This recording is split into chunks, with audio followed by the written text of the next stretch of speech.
All right, now let's get some legal analysis of today's proceedings. And, of course, for that, we're going to go to NBC News legal analyst Danny Cevellos. He's sitting here with me now. He has been, for, gosh, it seems like a real long time now, Danny. We've been hanging out for a week, but it feels like forever, right? It's been quite a long week. This week has been the longest month of my life. It really has. It's been a long one. Next week's going to be the longest year of your life. Just wait. All right, Danny, today the Democrats argued about obstruction of justice. I'd like to play Hakeem Jeffries for you. At the heart of Article 2, obstruction of Congress, is a simple, troubling reality. President Trump tried to cheat. He got caught, and then he worked hard to cover it up.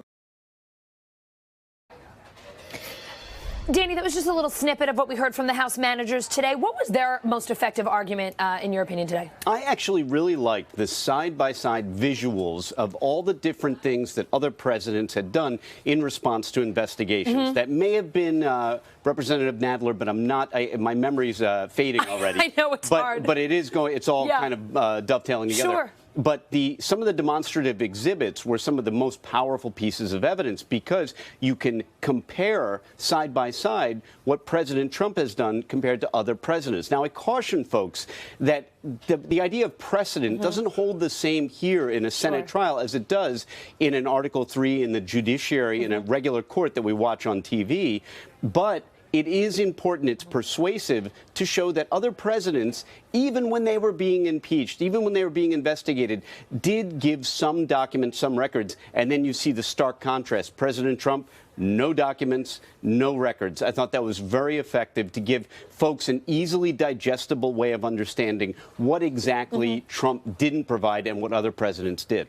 While they were laying out sort of their opening arguments over the course of 3 days, they're also pre-butting, if you will, what they think that the White House defense might present over the next 3 days. How did they do as far as that goes? Absolutely. You have to do this. And often it's the case. A prosecution in a criminal case, they will bring out all the negative information and anticipate the defense's argument in their case in chief. It's a very effective strategy because when the defense finally stands up after waiting to introduce this evidence, it comes in with a whimper instead of with a bombshell. And that's because it's already been diffused and the jury is already thinking, yeah, well, we already heard about this. We know it's not good for them, but they already addressed it. So why are you bringing this up again? Kind of cuts down the shock value? It does. It cuts down the shock value, and it's a very effective technique.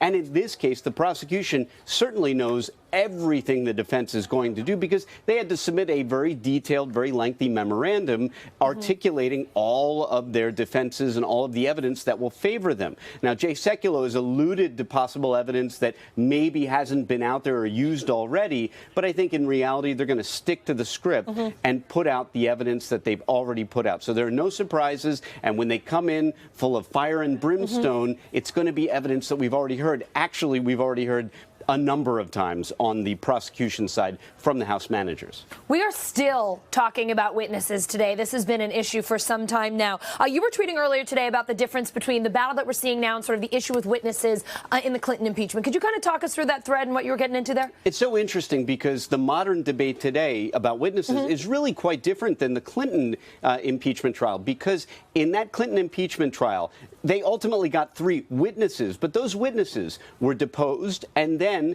they cut up their testimony and played snippets of it. They played maybe 20 minutes at a time in some instances, but other times it was just slivers of testimony. And that's exactly what the House managers have been doing the whole time with dozens of different, I hesitate to call them witnesses because in some cases it's not sworn testimony. Right. It's news interviews, it's press conferences with the president. But it has a similar effect, right? It does, and some of it is very much sworn testimony. It's testimony by folks who testified before Congress, and that absolutely is sworn testimony. And so the only real difference between this and the Clinton trial is that yeah, those depositions of Monica Lewinsky and Vernon Jordan were new depositions, but they were basically just rubber stamping their prior testimony. So, yes, I mean, they got new witnesses in the sense they were new depositions, but the net effect, the idea of, hey, watch me play this deposition or this video is exactly the same. So the real battle today isn't about can we put up witnesses. They've been putting up witnesses the entire time. Yeah. The real battle today is can we get new evidence. Right, new information here, right? Yep. That isn't already in the public sphere.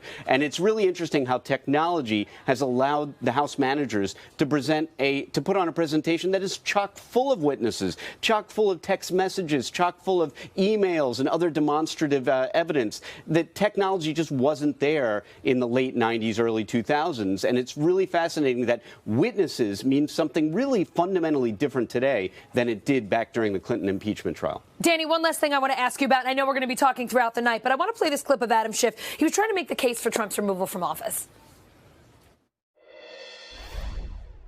And you know you can't trust this president do what's right for this country.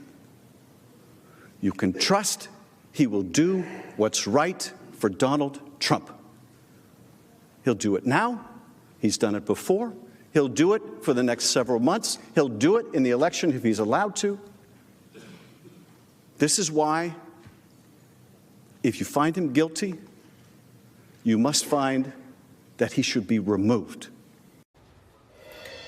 So we have heard nearly 3 full days of opening arguments from the Democrats here. Did they make a strong case?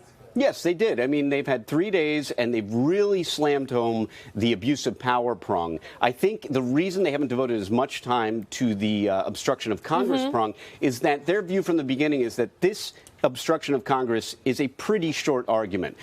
Congress wanted documents. They didn't get any documents. And that's really all they have to put up there. But the abuse of power is a more complex argument to make. The defense's argument is going to be, look, even if he had some side political benefit from a decision as president, that kind of thing happens all the time. And so the challenge for House managers was to show that, okay, but this was so beyond the pale. This was so egregious and so not tied to any normal normal U.S. policy. It was something that grievously harmed the people in Ukraine. So that is their challenge, because believe me, the defense is going to stand up and say, it may not have been the wisest thing to do, but it was within his Article 2 power, and the fact that it just had some tangential relationship to a benefit doesn't mean anything, because that happens all the time. That's what they're going to argue, and the House managers did a good job of pre-butting that argument. It's a new term. We're introducing it here on NBC News now. Danny, thank you so much, and we'll be chatting with you probably a few more times tonight. Thank you. Hey, NBC News viewers, thanks for checking out our YouTube channel. Subscribe by clicking on that button down here, and click on any of the videos over here to watch the latest interviews, show highlights, and digital exclusives. Thanks for watching.